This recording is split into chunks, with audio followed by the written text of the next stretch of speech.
Assalamualaikum warahmatullahi wabarakatuh.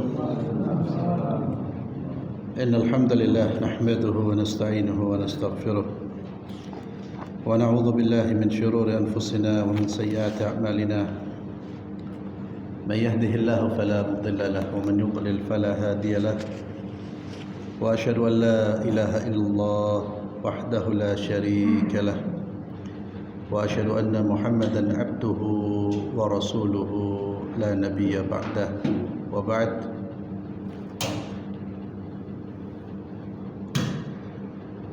Kita masih membahas larangan-larangan yang kita baca dari kitab Riyadhus Shalihin karya Al-Imam An-Nawawi rahimahullah ta'ala.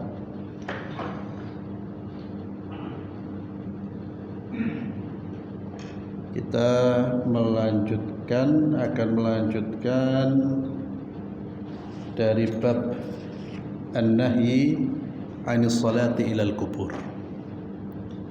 Bab larangan salat menghadap kubur. Larangan salat menghadap kuburan. An Abi Marthad Kannas ibn Husain radhiyallahu anhu qala sami'tu Rasulullah sallallahu alaihi wasallam yaqul, aku mendengar Rasulullah sallallahu alaihi wasallam bersabda, la tusallu ilal kubur, janganlah kalian salat menghadap kuburan, wala tajlisu alaiha, dan janganlah kalian duduk di atas kuburan. Hadis riwayat Muslim. Afadhal hadis ini memberikan pelajaran tahrimus shalah ilal qabri in qusida istiqbaluhu. Haram salat menghadap kubur kalau memang dia menyengaja untuk memang salat dia ingin menghadap kuburan itu, maka haram. Wa yukrah dzalik illam yaqsudhu wa lam yakun bainahu wa bainahu hajiz. Namun dimakruhkan salat menghadap kubur kalau dia tidak ada tujuan salat untuk menghadap kuburan tersebut. Kebetulan ada kuburan di depan, tapi tidak ada tujuannya, tidak ada keinginan dia salat menghadap itu. Dan antara dia dengan kuburan tidak ada hajiz, maka makruh. Fa in kana hajiz wa lam yaqsud istiqbalahu fala karah. Kalau antara dia dengan kuburan ada hajiz, penghalang, ya, jadi dia sholat depan dinding, di balik itu ada kuburan,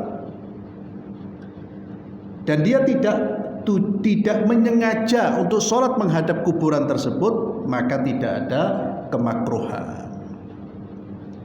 Wal hikmah min dzalik makhafah fitnatil wuqu' fi syirk wa ta'dhim ghairillah. Hikmahnya apa?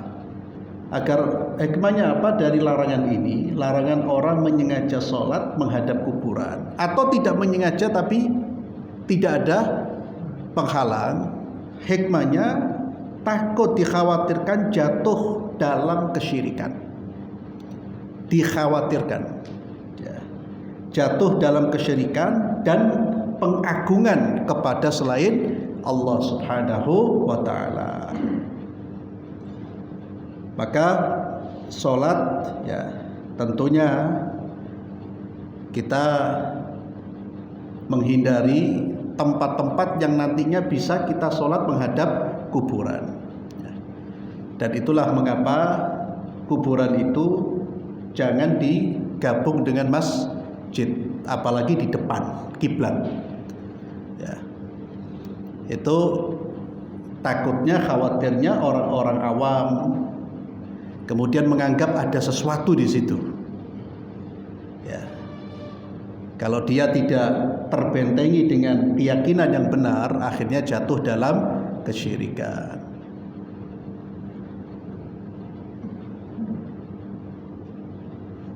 Namun ini berbeda dengan orang yang sholat jenazah di kuburan. Ya, sholat di kuburan itu tidak boleh, tapi kalau sholat jenazah diperbolehkan. Kenapa diperbolehkan? Karena sholat jenazah itu tidak ada rukuk dan sujud. Dalilnya jelas, dalilnya adalah hadis Nabi SAW ketika Nabi mendapatkan informasi ada seorang wanita yang biasa bersihkan masjid. Ditanya oleh Nabi, di mana si fulana? Fulana meninggal ya Rasulullah. Kata Nabi, kenapa engkau tidak memberitahu kami? Ya. Ini tawadhu'nya dan juga bagaimana perhatiannya Rasulullah SAW kepada umatnya. Ini orang tidak ada yang kenal, bahkan sahabat bukan meremehkan dia, tapi pikirnya sahabat tidak semua orang meninggal diinfokan ke Nabi. Ya. Tapi Nabi SAW mengatakan, kenapa kalian tidak mengabarkan kepada saya? Tunjukkan di mana kuburannya. Subhanallah, ya. Beliau dengan kedudukannya yang paling tinggi, kedudukan Nabi itu kedudukan paling tinggi di antara semua makhluk, bahkan semua Nabi. Beliau Sayyidul Mursalin, tuannya itu. Dengan orang yang paling biasa-biasa saja, beliau perhatian. Dan tidak basa-basi perhatiannya. Bukan basa-basi. Oh sakno, wis mari sakno. Kok kita orang kadang-kadang basa-basi. Sakno wala bantu wala nonton. Ya. Itu sakno basa-basi. Ya Allah, miskin rejal. Lo miskin itu apa? Buktinya antum ngomong miskin itu apa? Nabi 3 tahun meninggal, tunjukkan kuburannya, Nabi datang. Allahu Akbar. Betapa bahagianya si mayit itu. Siapa yang mensolati Sayyidina Muhammad SAW? Wanita tidak dikenal, sampai hadisnya tidak disebut namanya karena tidak dikenal. Tapi meninggalnya disolati oleh Rasulullah SAW. Ya Allah. Ya, itu Nabi sholat di kuburan. Maka diperbolehkan karena tidak ada rukuk dan sujud. Tapi sholat fardu sunnah selain sholat jenazah, jangan sholat di kuburan atau sholat menghadap kuburan. Apalagi niatnya memang tujuannya untuk ngadep kuburan. Na'udzubillah. Kemudian juga larangan duduk di atas kuburan. Maka hati-hati ketika kita mengubur, pastikan kita tidak duduk di atas kuburan. Tahrimul julus 'alal qabr lima fihi minal ihana lil insan alladzi karramahu Allah taala. Dari diharamkan duduk di atas kuburan karena itu menghina mayit yang ada di di kubur tersebut. Yang mana manusia itu dimuliakan oleh Allah Subhanahu wa taala. Dan juga larangan duduk berlaku bagi hal-hal yang semisal dengan duduk. Ya. Seperti apa? Menginjak, ihana. Ini terkadang kita ini kan ngubur biasanya di tempat agak masuk dan harus melewati kubur-kuburan. Itu harus hati-hati, ikhwan fillah. Semaksimal mungkin kita menghindar dari menginjak kuburan oleh orang. Dan kalau sudah lewat, jangan duduk di atas kuburan. Kalau saya lihat di antara kita, insya Allah banyak yang mengerti. Itu tidak terjadi biasanya. Tapi kalau antum lihat di daerah-daerah yang lain, di tempat-tempat lain, tragis. Diinjak-injak kuburan, diduduki, ya. Ngubur sambil nunggu duduk di atas kuburan sambil ngerokok. Ya. Padahal itu termasuk perbuatan yang dilarang. Dan ya memang sebagian orang hatinya wallahu alam sudah diwafatkan itu hatinya itu. Ada yang bal-balan di kuburan. Ya, bal-balan di kuburan. Loh, kalau bal-balan umpamanya di tempat di lapangan dekat kuburan tidak apa-apa. Ini di dalam kuburan itu bolanya masuk. Saya lihat sendiri. Bolanya itu ketika terlempar di tengah-tengah kuburan, yang mereka ambil diinjak-injak itu. Sambil teriak-teriak itu. Ya Allah. Maka ini hati-hati. Kemudian Al-Imam An-Nawawi rahimahullah, beliau berkata, qala ashabuna, ulama-ulama mazhab Syafi'i mengatakan tajsisul qabri makruh. Menyemen kuburan itu makruh. Dan ini madhab Syafi'i dan semua madhab sepakat. Ya. Mohon maaf, jangan ada yang tersinggung. Tempat pemakaman itu milik umum, wakaf umum, bukan milik keluarga kita. Itu tempat untuk semua orang yang meninggal. Jadi jangan bangun rumah di situ, Pak. Selain itu melanggar syariat, hadisnya jelas. Jangan kemudian melihat si fulan, si alan. Semuanya harus tunduk kepada sunnah Rasulullah SAW. Dan madhab Syafi'i jelas, minimal makruh. Ya, karena mohon maaf, terkadang sebagian kita kemudian, oh tidak bisa, ini boleh, ada. Cari-cari alasan. Datangkan dalil, satu dalil yang menyanggah dalil ini. Semua madhab, kecuali mohon maaf, madhabnya di luar ahli sunnah wal jamaah, yang suka mengagung-agungkan kuburan dibangun. Satu, melanggar syariat. Yang kedua, ya akhi, ingat, kuburan itu bukan milik kita, bukan milik keluarga kita. Itu nanti haknya orang juga. Lah kalau KB di semen dibangun, yang datang meninggal, yang lain yang akhir-akhir yang meninggal itu gimana? Akhirnya mereka apa? Kebingungan. Dan itu sudah terjadi loh. Jadi kita ini harus paham, itu wakaf, tempat umum. Jangan kemudian dibuat seperti tanah kita, kecuali kalau kita itu tanah kita, lain lagi. Antum ngubur, kita punya tempat khusus untuk keluarga kita, silahkan. Mau dilokalisir, tidak boleh ada orang masuk, silahkan. Karena memang tanah kita. Lah tanah umum ya akhi. Ini hal yang menyedihkan sebetulnya. Jadi kadang-kadang egois itu muncul dari sikap-sikap kita. Jadi ini kebetulan saya singgung karena memang terkait dengan apa yang dikatakan oleh Imam Nawawi. Jadi kuburan itu jangan disemen, dibangun, jangan. Ya biasanya atau melihat seperti kuburan Baqi lah. Kuburan Baqi itu kuburannya manusia-manusia hebat itu. Itu ahlul jannah insyaallah itu. Atau melihat seperti itu. Kecuali kuburannya Nabi, kuburannya Abu Bakar, kuburannya Umar, memang mereka dibangun di dalam rumahnya Rasulullah sallallahu alaihi wasallam. Ya. Jadi sudah ada rumah kemudian dibangun di situ. Bukan membangun kuburan, tapi dikuburkan di dalam kamarnya. Jadi nanti dibicarakan sama keluarga, kalau ada yang meninggal, ya sudahlah, tidak usah disemen-semen, apalagi dibangun, kasihan nanti. Itu termasuk nanti mengganggu yang lain nanti.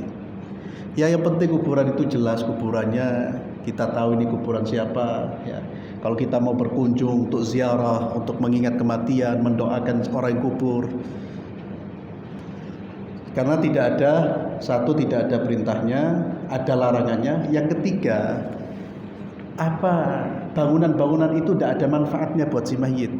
Ya, terus dibangun mayitnya enak gitu, tidak ya. Itu manfaatnya yang bermanfaat buat kita semua itu apa? Amal solehnya dia. Yang kedua, doa-doa orang yang masih hidup.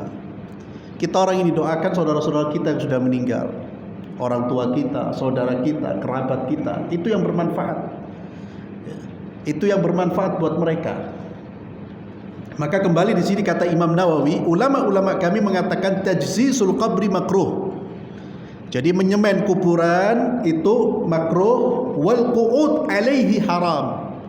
Duduk di atasnya haram. Kata beliau, wa kadzal istinad ilaihi wal ittika. Demikian bersandar. Ya, bersandar pun jangan. Antum sandar di kuburannya orang. Tidak duduk tapi bersandarlah. Ini disebutkan oleh Imam An-Nawawi beliau menjelaskan sebagai representasi dari mazhab Syafi'i.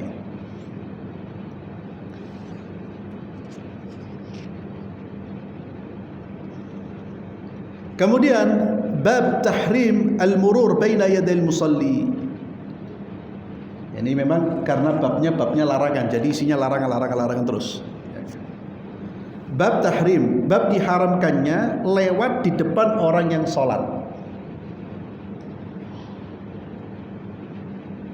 Dari Abu Juhaim Abdullah bin Harith ibn Sam al-Ansari radhiyallahu anhu, beliau berkata, bersabda Rasulullah sallallahu alaihi wasallam, "Lau ya'lamul maru baina yadil musalli madza alaihi lakana an yakifa arba'ina khairan min an yamurra baina yadayhi. Kalau seandainya orang yang melewati orang yang sedang sholat, melewati di depan orang yang sedang sholat, dia tahu sanksinya, hukumannya lewat di depan orang yang sholat itu, maka kalau dia tahu, pasti dia akan berhenti menunggu sekalipun orang yang sholat itu selesai sholat 40. Di sini tidak disebutkan 40 hari, 40 tahun atau 40 apa. Bagi dia menunggu selama 40 itu lebih baik daripada dia melewati orang yang sedang sholat. Rawi hadis ini mengatakan, la adri, saya tidak tahu, qala arba'ina yauman, apakah Nabi menyebut 40 hari, au arba'ina syahran, atau 40 bulan, au arba'ina sanatan, atau 40 tahun. Muttafaqun alaih. Taruhlah 40 hari. Ya. Ini menunjukkan apa? Besarnya dosa, bahayanya. Sampai orang itu lebih baik nunggu. Kalau dia tahu, dia akan nunggu 40 hari itu. Kalau dikirakan orang ini sholat sampai 40 hari, ya, dia akan nunggu. Maka tahrimul murur amanul musalli, diharamkan lewat di depan orang yang sholat. Fa in kana fil masjid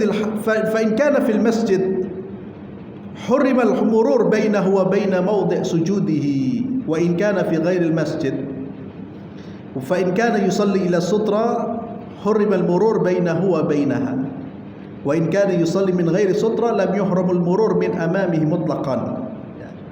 Jadi kalau seandainya di dalam masjid, maka diharamkan lewat di depannya, diharamkan lewat antara dia dan tempat sujudnya. Jadi kalau umpamanya orang itu tidak pakai sutra itu apa? Ya sesuatu yang terpembatas. Ya. Maka kalau kita mau lewat, dia tidak pakai sutra, diharamkan lewat antara dia dengan tempat sujudnya. Jadi kalau tempat sujudnya di sini, berarti kita boleh lewat di luar tempat sujudnya.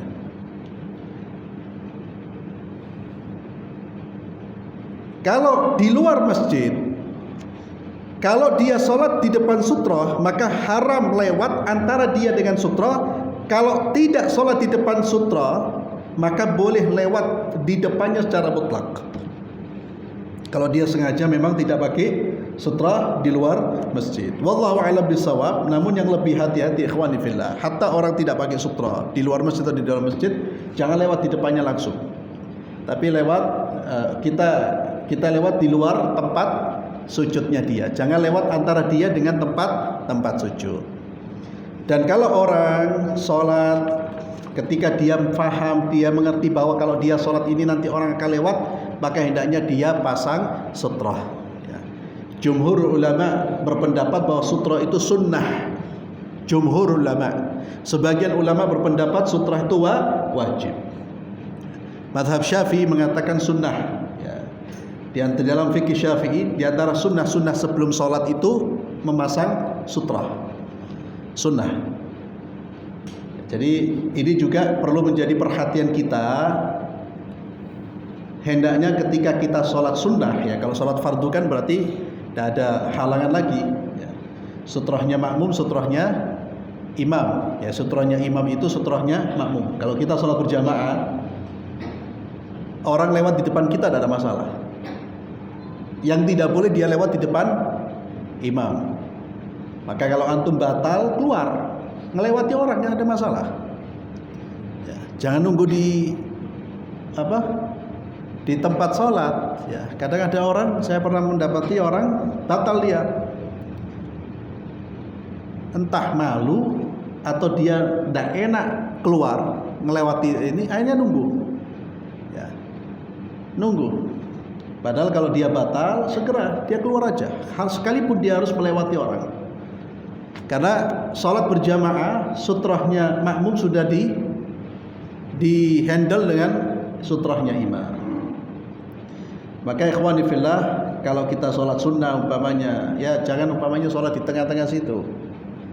Atau intinya sholat yang dimana orang lewat, kita minggir maju. Dan kalau para sahabat Rasulullah SAW, sebagai dalam hadis yang sahih, mereka kalau masuk masjid itu mencari tiang, pagar, pagar, tiangnya masjid.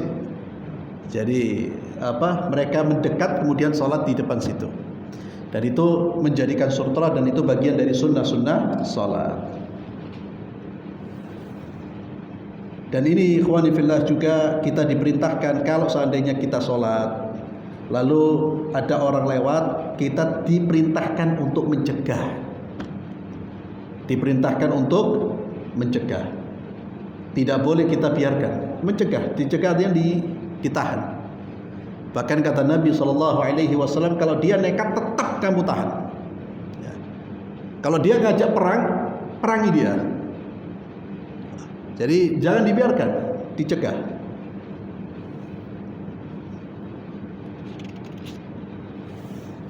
Kemudian karahat syuru'il ma'mum. Karahatu syuru'il ma'mum fi nafilah ba'da syuru'il mu'adzin fi iqamati salah, sawa'un kana nafilah sunnah tilka salah atau ghairiha. Jadi makruhnya, dibencinya perbuatan memulai salat sunnah setelah muadzin atau ketika muadzin memulai iqamat. Apakah salat sunnah itu salat sunnah yang terkait dengan salat yang akan dikerjakan atau salat sunnah yang lain? Ya, artinya kalau seseorang mau salat sunnah ternyata muadzin sudah berdiri, maka jangan batalkan salat sunnahnya. Kalau dia baru mulai, kalau dia sudah mulai dan dia memperkirakan selesai iqamat dia akan selesai, atau dia tidak akan tertinggal satu rakaat atau bahkan tertinggal ruku, maka lanjutkan. Kalau sudah mulai, sudah sholat. Namun kalau belum sholat, dia tahu ini mau iqamat, jangan nekat. Maka itu perbuatan yang tidak dianjurkan. Kata Nabi SAW, "Idza uqimatis shalah fala salata illa al-maktuba." Kalau iqamah sudah dikumandangkan, maka tidak ada salat kecuali salat-salat yang wajib.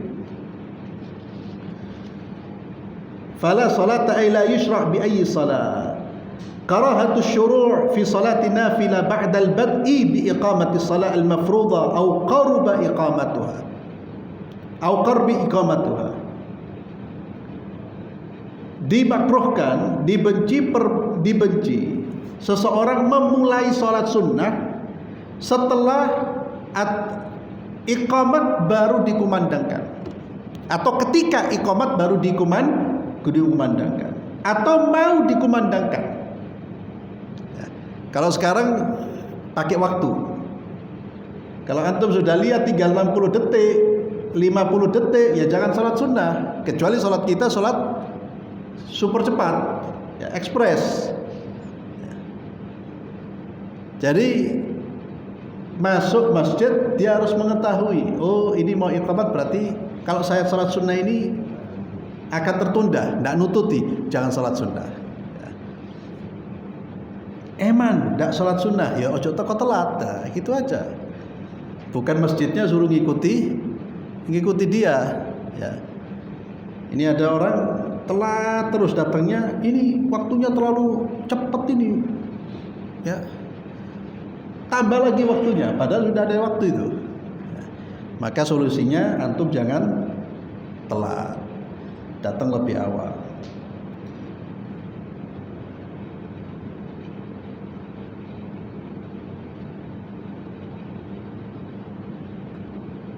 Nah, di sini dikatakan Abu Hanifah dan Imam Malik rahimahumullah, mereka berpendapat di dalam salat subuh bagi dia boleh melaksanakan salat sunnah subuh setelah iqamat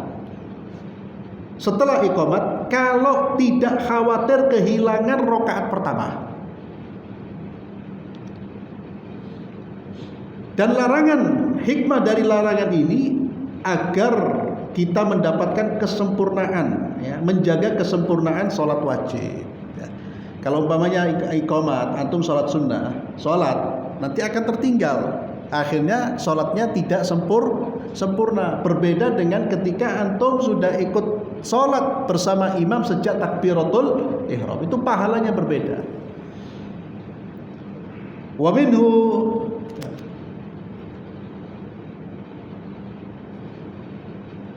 juga di yusra' biha busyra liman bihaitu la tafut takbirul wa hatta la yakuna hunaka ikhtilaf baina. Nah, intinya kita jangan memulai sholat ya. Dan Abu Hanifah dan Malik rahmatullah alaihima, mereka mengatakan dalam sholat subuh, mungkin hikmahnya kenapa sholat subuh, biasanya sholat subuh itu panjang ya, biasanya sholat subuh itu biasanya imamnya bacanya panjang. Makanya mereka berdua mengatakan di dalam sholat subuh seseorang itu boleh memulai sholat sekalipun sudah iqamat, jika tidak khawatir tertinggal satu rakaat. Wallahu alam, mungkin karena sholat subuh biasanya imam membaca dengan bacaan yang panjang. Ini menurut Abu Hanifah dan Imam Malik. Kemudian bab karaha takhsis yaumul jum'ah bisiyam, dimakruhkannya mengkhususkan hari Jumat dengan puasa. Ya, jadi penjumat puasa. Mengkhususkan hari Jumat dengan puasa atau mengkhususkan malam Jumat dengan sholat tertentu. Nabi SAW bersabda di dalam hadis riwayat Imam Muslim dari Abu Hurairah, la takhussu lailatal jum'ati biqiyamin min bainil layali. Janganlah kalian mengkhususkan malam Jumat itu dengan sholat tertentu yang tidak kalian lakukan di malam-malam yang lain. Jadi sholat ini khusus dia kerjakan malam Jumat. Wala takhussu yaumal jum'ati bisiyamin min bainil ayyam illa an yakuna fi saumin yasumuhu ahadukum. Dan janganlah dia mengkhususkan hari Jumat dengan puasa, yang mana dia hanya mengkhususkan puasa itu di hari Jumat tanpa hari-hari yang lain. Kecuali seseorang di hari Jumat, pas hari Jumat bertepatan dengan puasa-puasa yang biasa dia kerjakan, pas kebetulan hari Jumat, maka diperbolehkan. Hadis riwayat Imam Muslim. Al-qiyam al-murad bihi al-qiyam syar'i wa huwa salatu fil lail illa an yakuna fi shaumi yasum ahana. Ini keterangannya. Maka di dalam hadis ini Nabi SAW melarang kita mengkhususkan malam Jumat dengan ibadah tertentu ya, atau Jumatnya dengan puasa khusus ya. Ingat, yang dilarang mengkhususkan. Kenapa? Karena mengkhususkan ibadah tertentu di saat tertentu itu harus membutuhkan bimbingan dari wahyu ya. Kalau mengkhususkan amalan tertentu di waktu tertentu, maka harus ada sandaran wahyunya, ada sandaran dalilnya. Maka kalau ada bacaan-bacaan khusus karena itu ada dalilnya, maka dianjurkan. Seperti Jumat, malam Jumat baca surah Al-Kahfi, atau setiap malam kita baca surat Tabarak, itu ada dalilnya, maka setiap malam ya dianjurkan, dan itu termasuk bagian dari sunnah Rasulullah Sallallahu Alaihi Wasallam. Tapi yang tidak ada dalilnya jangan dikhususkan secara khususnya. InsyaAllah bisa difahami ya, makna mengkhususkan itu artinya membedakan hari ini dengan hari-hari yang lain ya. Pokoknya hari ini berarti ono sholat iki lah, kalau memang itu tidak ada sandaran syar'inya. Maka puasa pun demikian, jangan mengkhususkan hari Jumat kecuali bertepatan dengan puasa-puasa sunnah kita. Orang biasa umpamanya ada orang puasa Daud, Nabi Allah Daud alaihi salatu wassalam, puasa Daud, sehari puasa sehari tidak ya, kebetulan dia sampai pada Kamis tidak puasa, Jumatnya puasa, kan puasa Daud sehari tidak sehari puasa, maka diperbolehkan. Itu artinya bertepatan dengan puasa sunnahnya. Kebetulan puasa sunnah tanggal 10 Muharram pas hari Jumat. Ya. Namun tentu lebih afdal itu didahului oleh puasa sebelumnya atau setelahnya, lebih afdal. Kemudian dari Abu Hurairah radhiyallahu tabaraka wa taala anhu, Nabi sallallahu alaihi wasallam bersabda, la yasumanna ahadukum yaumal jum'ati illa yawman qablahu ba'dahu. Janganlah salah seorang di antara kalian janganlah salah seorang di antara kalian puasa di hari Jumat kecuali dia puasa sebelumnya atau setelahnya. Hadis riwayat Bukhari dan Muslim. Kemudian dari Muhammad bin Abbad, beliau berkata, sa'altu Jabir, aku bertanya kepada Jabir radhiyallahu anhu, anah Nabi sallallahu alaihi wasallam an saumi yaumil jum'ah. Ya, jadi dia mengklarifikasi Muhammad bin Abbad ini. Saya tanya kepada sahabat Jabir, apakah betul Nabi itu melarang puasa pada hari Jumat? Nabi menjawab, na'am.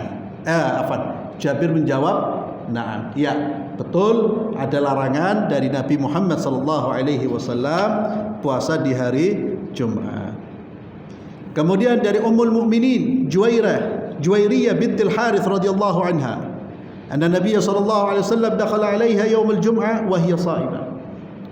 Riwayat dari istri Nabi sallallahu alaihi wasallam Ummul Mukminin Juwairiyah, bahwa Nabi pernah menemuinya di hari Jumat wa hiya sha'imah, dia dalam kondisi puasa. Faqala asumti ams, kamu kemarin puasa? Dia menjawab, tidak ya Rasulullah. Qala turidina an tasumi ghadan, kamu niat besok mau puasa? Juwairiyah mengatakan, tidak ya Rasulullah. Kata Nabi, fa'aftiri, kalau begitu berbukalah. Hadis riwayat Bukhari. Maka di dalam hadis ini dalam 4 hadis ini dikatakan karaha takhsisi yaumil jum'ah bisiyam aw lailatiha bil qiyam. Maka dimakruhkan mengkhususkan hari Jumat dengan puasa atau malamnya dengan sholat. Dan para ulama menyebutkan beberapa alasan dari larangan ini. Yang paling jelas, yang paling nampak adalah untuk menyelisihi orang Yahudi dan Nasara, yang mana mereka itu mengkhususkan hari Sabtu dan Ahad. Jadi mereka punya hari khusus, hari tertentu mereka khususkan dengan ibadah tertentu. Maka ini tentunya penjelasan ini bukan penjelasan dari Nabi, tapi penjelasan dari para ulama. Para ulama menggali hikmahnya apa sih kok Nabi itu melarang kita mengkhususkan. Maka yang paling nampak dari penjelasan para ulama itu adalah mukhalafatul yahud wan nasara alladzina kanu yakhussuna as-sabt wal ahad, wa an nukhalifahum fi tariqah ibadatihim wa ta'dhim a'azzi ayami wa yaumul jum'ah. Wa hamlun nahyi 'ala al-karaha wa ma lam yuhmal 'ala at-tahrim. Walam yuhmal ala tahrim bi'adami wujudin sababil hirma fihi kal-i'rad an diyafatillah, dan seterusnya. Maka ini dalam rangka menyelisihi orang-orang Yahudi dan Nasara, ya, dan juga menyelisihi cara ibadah mereka. Kemudian sekaligus cara pengagungan hari. Jadi mengagungkan hari seperti hari Jumat itu, ya caranya dengan mengikuti cara yang diagungkan oleh Nabi kita Muhammad sallallahu alaihi wasallam, dengan cara-cara Nabi Muhammad sallallahu alaihi wasallam. Hari Jumat itu hari mulia. Hari mulia, kita dianjurkan memperbanyak salawat kepada baginda Muhammad sallallahu alaihi wasallam di hari Jumat. Kemudian di hari Jumat kita dianjurkan untuk mandi, terlebih ketika berangkat untuk salat Jumat. Kemudian ketika berangkat salat Jumat menggunakan pakaian terbaik, datang ke masjid di awal waktu, khusyuk mendengarkan khutbah, dan seterusnya. Tantafi karaha, jadi kemakruhan puasa di hari Jumat ini akan hilang dalam 2 kondisi. Yang pertama, kalau hari itu bertepatan dengan hari di mana kita puasa secara syar'i legal, dianjurkan secara syar'i, seperti puasa nadar, ya, atau puasa 10 Dzulhijjah, atau puasa-puasa yang lain. Artinya bertepatan dengan puasa sunnah atau puasa nadar kita. Yang kedua, hilang makruhnya itu kalau kita menggabung hari lain dengan hari Jumat, maka tidak makruh. Umpamanya kita puasa hari Kamis, maka silakan puasa hari Jumat. Atau kita sudah puasa hari Jumat, maka hendaknya digabung dengan hari Sabtu. Maka tidak ada kemakruhan.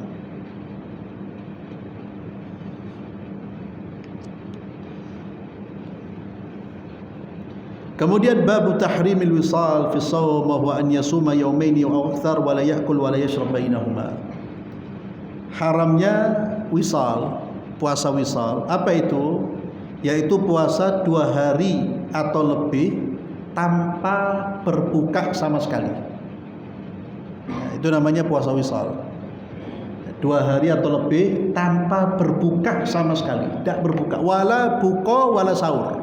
Jadi lanjut terus. Dari Abu Hurairah dan Aisyah radhiyallahu anhuma, anna Nabiy sallallahu alaihi wasallam naha 'anil wisal. Nabi sallallahu alaihi wasallam melarang dari puasa wisal. Muttafaqun alaih. Dari Abdullah bin Umar radhiyallahu anhuma beliau berkata, naha Rasulullah sallallahu alaihi wasallam 'anil wisal. Nabi SAW, Abdullah bin Umar juga menyampaikan bahwa Nabi melarang dari puasa wisal. Sahabat ketika dengar larangan ini, mereka bertanya kepada Nabi, ya Rasulullah, innaka tuwasil.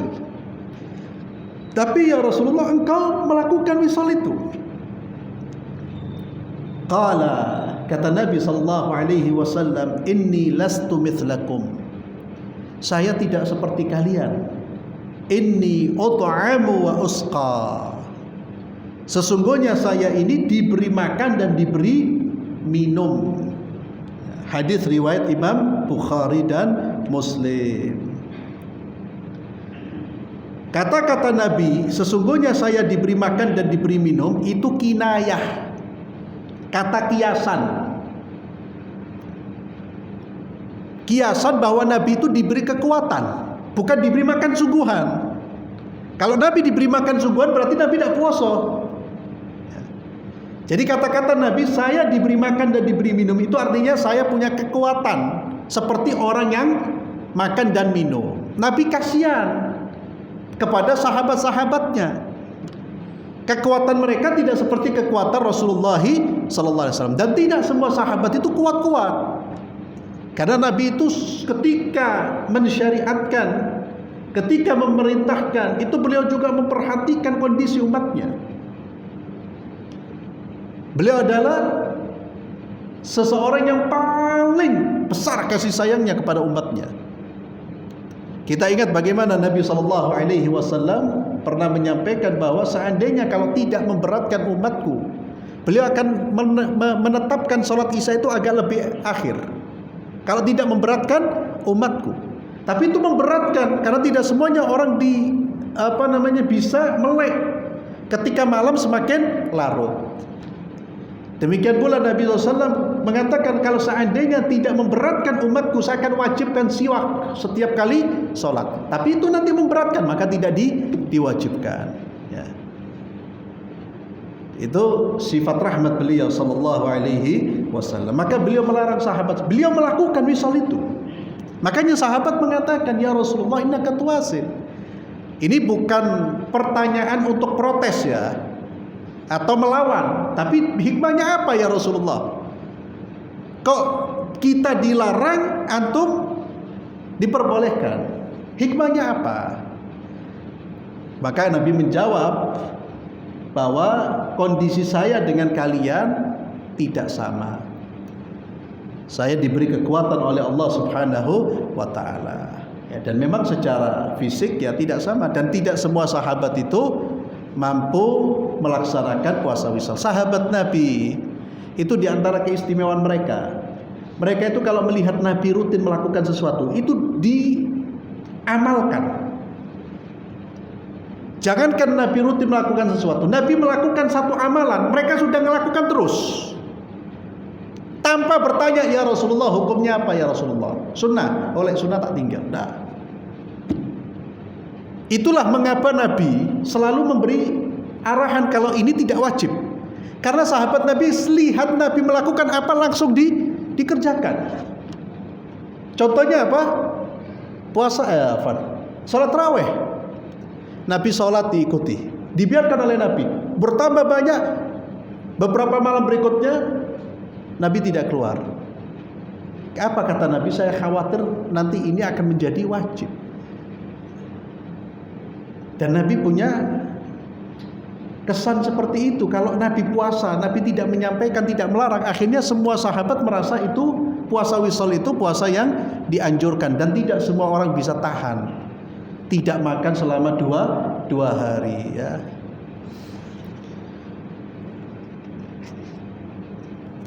Dan ini kata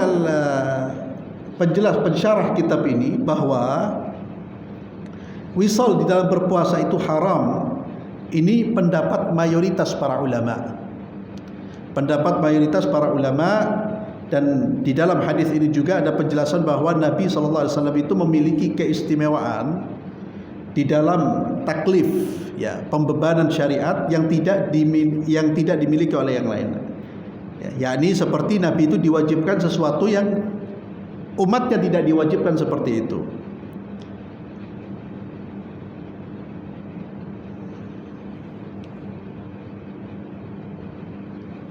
Nah, dan di antara keistimewaan beliau adalah diperbolehkan beliau untuk al-muwasalah fi shaum.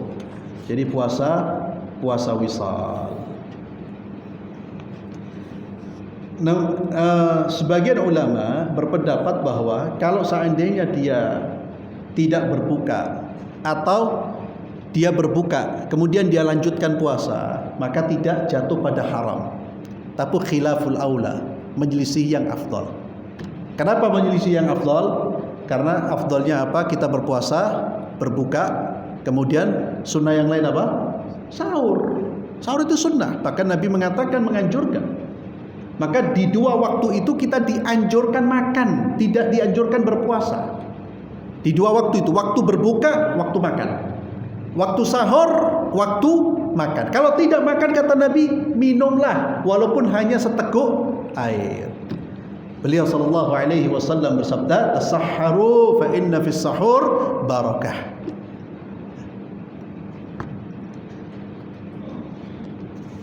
Kemudian tahrim al-julus 'alal qabr, diharamkan duduk di atas kuburan. Ini sudah kita bahas, namun di sini cantumkan hadis yang lain terkait masalah ini.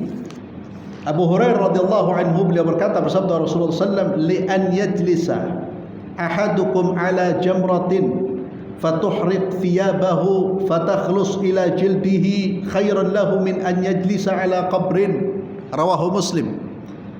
Kata Nabi sallallahu alaihi wasallam, li an yajlisa, jikalau salah seorang di antara kalian duduk di atas bara api, lalu bara api itu membakar pakaiannya dan membakar kulitnya, itu lebih baik daripada dia duduk di atas kuburan.